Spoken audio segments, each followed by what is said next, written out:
Hey everybody, Aaron here. Welcome back to another anime review. Today we look at Akiba Strip Episode 7. So, at this point, I think it's well established that this show is not going to do anything original or anything that's that great, to be honest with you. It's more so every week is another, weird situation that Tamatsu and the rest of the gang get into. And usually it's because either A, he's an idiot causing some kind of weird situation to happen, or B, it's something that you know is going to be bad, obviously. This week's episode, Tomato actually ends up like breaking his sister's like little statue and has to go and get a part-time job to fix it. And he gets a part-time job at a maid cafe where apparently they pay very high. And he's like, "Oh, that's great." If you look at this guy right here, who would ever in their right mind work for some dude like this? I mean, that's the creepiest looking dude I think I've ever fucking seen in my life. The guy's terrifying.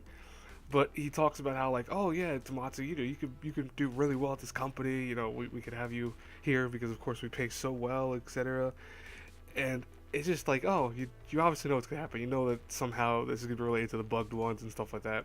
Like I said, it's the plot area at this point. You're going to know that every single time what's gonna happen. I think that while it was funny with the first couple episodes, 7 episodes in to have the same concept over and over again is a little bit tedious.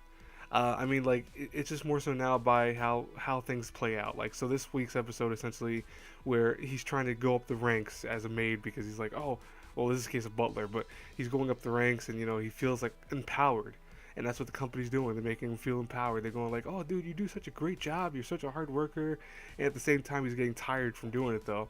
And as you can see in this next image, of course, where he starts getting paid, he doesn't get paid in cash. He gets paid in thank yous, and it wasn't like actual cash. He ends up getting paid in literal thank you strips, which is really freaking weird. The rest of the gang noticed that him in a picture, and look how he looks now. He starts looking really gaunt, and clearly has not gotten sleep or hasn't done anything that's actually kept him like energized, etc. So they to the point that they launched an attack, of course, against the guy who, whoa, what a surprise, was a bad guy. He was the bugged one.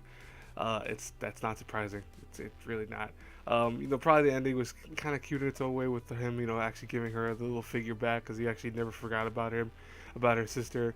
We did get some flashbacks of him and his sister together at one time, like more so of how they were and how they kind of always are. So why she's so quick to be by his side and help him out during fights and stuff like that. You know, I don't want to say Akiba Strip is bad. I really don't. I just think it's one of those shows that's really mediocre. Like, I can clearly see why people aren't watching this, and I can't blame them. But I could also see why people are watching this, just because it's a show. It's like there's nothing inherently wrong with any one category. Animation, story wise, plot, etc. They all work. It's just not very well. So, it's definitely going to be a show that I think is going to get a mediocre review probably from me, unless it does something very different by episode 8. But we'll see what happens. Anyways, I will talk to you guys later. Have a great day, everyone. As always, if you did like this video, please hit the like button, subscribe to the channel, share the video. You know the whole nine. Bye bye, everyone.